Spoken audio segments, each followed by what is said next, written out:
Je comprends que, par exemple, docteur Foyo, Jean-Denis, vous êtes responsable d'un institut, quelque part. C'est-à-dire, parce que les questions que je voulais poser, ou que je dois poser aujourd'hui, ou que les téléspectateurs veulent savoir aujourd'hui, est-ce que vous venez d'une génération spontanée? C'est-à-dire, on parle là d'un docteur, d'une personne, il faudrait quand même qu'on sache d'où vous venez. Vous, par exemple, et je veux faire le tour de vous, les deux autres, en attendant que d'autres invités nous rejoignent. Déjà, je suis très heureux quand vous prononcez le mot génération spontanée. Je ne viens pas d'une génération spontanée.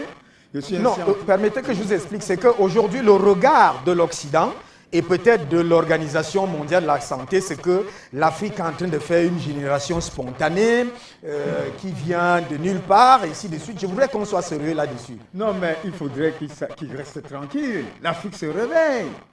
J'ai fait des études supérieures de médecine naturelle scientifique en Égypte. J'ai un gabarit intellectuel capable de défier tout scientifique européen. L'Afrique, la médecine n'est pas seulement une science. Mais il faut comprendre que 1 plus 1 n'est pas forcément égal à 2 dans la science africaine. Et Aimé Césaire même nous le disait dans le cahier d'un retour au pays natal, 2 plus 2 égale 5, il a démontré. Aujourd'hui, nous sommes capables encore de démontrer que 1 plus 1 plus 1 égale 1. Il s'agit aujourd'hui de réveiller les consciences. Après cette année d'études supérieures de médecine naturelle scientifique à Alexandrie, j'ai regagné mon pays. J'ai aussi constaté que la médecine naturelle scientifique avait ses limites. Et que la médecine occidentale avait ses limites. La médecine traditionnelle africaine avait ses limites. Il fallait associer les points forts de chaque médecine pour recréer un autre univers médical que j'ai appelé la demgothérapie. C'est de ça qu'il s'agit aujourd'hui. C'est l'union des cultures. La demgothérapie.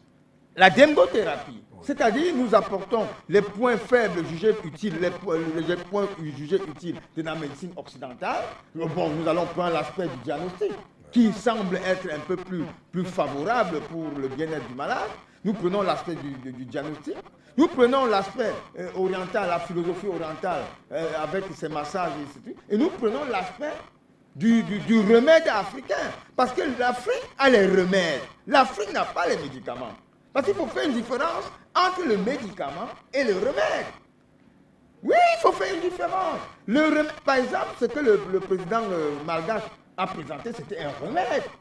C'est-à-dire le remède soigne et guérit sans créer d'effets secondaires. Okay.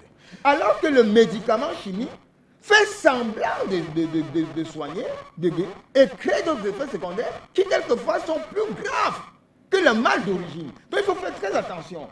La médecine occidentale n'a jamais soigné sur le plan de la demgothérapie, de la philosophie de la demgologie. Ils sont dans un univers où ils ont prôné la négation de Dieu. Il faut d'abord le reconnaître. Pour eux, c'est des prototypes, c'est des créateurs, c'est des initiateurs d'une forme de philosophie que j'appelle l'existentialisme athée. Mais nous proposons aujourd'hui la demgologie panafricaniste. Merci. C'est ça le petit question aujourd'hui. Merci.